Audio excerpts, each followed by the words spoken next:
Hello YouTube. So today I thought I would share with you my clone of a Colt Model 604. The Model 604 was a model that was produced for the United States Air Force in around 1964. There was a contract for 19,000 of these to be made by Colt, as well as at the same time the Model 603 for the US Army was being made. So there's a little bit of difference between both of those rifles, and I'll go into a little bit of the features of the Model 604. The Model 604, the Air Force did not want a forward assist, so this basically has the older style slick slide receiver. At the time, there was a partial fence on the lower receiver to essentially house the front pivot pin. The earlier models, 601 and 602, would have a non-captured pivot pin that essentially somebody could lose. So they went ahead and built this little housing that essentially has a little spring and a detent in here that will retain this front pivot pin that is still used essentially today. As you notice, it does have the older style partial fence, which would be correct for this model. Uh, as time went on, you would have a full fence that would essentially protect this magazine release button from inadvertently being depressed and then dropping the magazine by accident. So you can kind of see that there. And then, of course, the open area around the magazine release button. Also, the Model 604 would have your traditional triangle handguards, which was correct for the time period. Also, a flat delta ring. Eventually, these would go to a ring that essentially had a taper diameter that you could get a better grip on to remove or to perform maintenance on the handguards or to replace them. This would have the A1 style, or rather older style, AR-15 lower, and as you can see there was not a gusset going up to the front pivot pin. There was more of a sharp, essentially right angle here for the front pivot pin. That would be improved later for strength purposes on the A2 style receivers. Also on the older style receiver, you see a skeletonized area here in the rear of the receiver, and essentially later on that would be filled in with a larger forging for integrity and strength purposes there at the rear of the receiver. The 604 would have, at the time, would have the older Colt D style stock, and that would use essentially like a roll pin or a spring pin to retain this little mount here for the sling swivel. You can see a little pin holds that sling swivel in. The Type D stock would not have a trap door. It would have a solid plastic rear end on it with one screw at the top to hold it, or essentially to secure it to the buffer. Some of these older 604s and 603s would have the Edgewater style buffer. Eventually that would be replaced with the standard buffer we know today. And also when they went to the 604 and 603, this style of a magazine came along. Well, it's basically a 20 round magazine. It would be non-waffle. However, the waffle style magazines, you would see them in service here and there. And some of the pictures from the Vietnam War, early on, you would see the waffle magazine. The 20 round mags essentially are not used today. Only for purposes like bench shooting or competition match shooting, you'll see the lower capacity 20 round magazines. Moving on a little bit here, you can see that it would have your typical A1 style sights, which are windage adjustable with a bullet tip. Person would depress the little detent there. They could rotate it to the right for right windage, or rotate it counterclockwise there for left windage. And moving right along here, triangle handguards. Now these triangle handguards, they're fairly comfortable to use. However, they're kind of slick, so you can't really get a very good grip on them sometimes. They're also known to break. The scalloped areas that allow venting for heat off of the rifle's gas tube here and barrel, sometimes that would get broken. They're not super strong. They're not super thick. And moving up to the area of the front sling swivel, you have your standard bayonet lug here. You would also have a 3-prong flash suppressor up front. Now this would eventually be replaced by a standard A1 birdcage style flash suppressor that would have closed ends. There was an issue with at least some people thinking that this would get caught on things or it would be weak and these tines could be bent. So this was replaced eventually. They work fine. They just thought the newer style design was better and stronger and would present less issues in the field. And then you could not use the closed-end birdcage style to pry on anything or to essentially get anything caught up in there. So that was improved as time went on in the Model 604. And as you can tell there, the Model 604 would have your standard for the time lightweight profile barrel, which is lightweight on forward of the front sight base and also lightweight under the handguards. It would have a round style front sight, and with these front sights you would adjust windage. So you would take a bullet tip, essentially depress the detent, and then you could rotate the front sight up or down, to adjust elevation.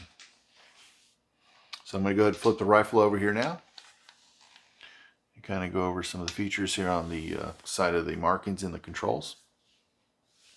If you notice here, this is a reproduced commando lower receiver, which essentially shares the same profile as a Model 604 would or a Model 603 at the time. So Palmetto State is nice enough to produce these Harrington and Richardson marked era correct AR-15 lower receivers. It's a semi-automatic rifle, and they go ahead and mark it safe, semi, and auto. It is semi-auto, of course. This is just for essentially historical accuracy. As you can see there, it has the H&R logo. H&R did not make any Model 604s. They were all made by Colt early on. H&R would not come along as a military contractor until essentially the M16A1, as well as Hydromatic and of course Colt respectively. So you can see here the Model 604 would have your standard pistol grip here and then your standard charging handle. This was improved from the Model 601 and 602. Those had the little triangle charging handle that was really hard to grip onto. So this is your improved charging handle, which is still current for today's military models.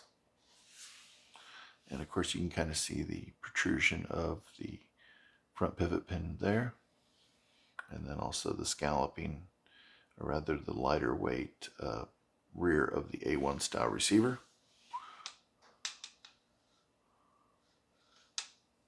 And there is front from the other side. Your 601 would have more of a duckbill style flash suppressor out front, and 603 and 604 would start out with a 3-prong flash hider, and then of course transition to the A1 birdcage as mentioned earlier.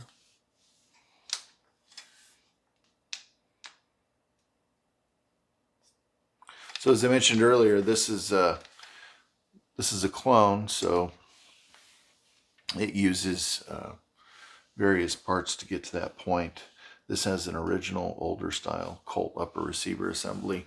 I believe that's off of an SP1 rifle, and thankfully it matches fairly well with a newer style H&R lower from PSA. So pretty happy with this, how it turned out. Looks very authentic. I like it. And when I do these, I kind of learn a lot, researching the history of these models from the 1960s and early 70s. So quick comparison here between, of course, you have this is Model 604, and this would later be a M16A1. This is an M16A1 clone. You can watch the video on of this as well.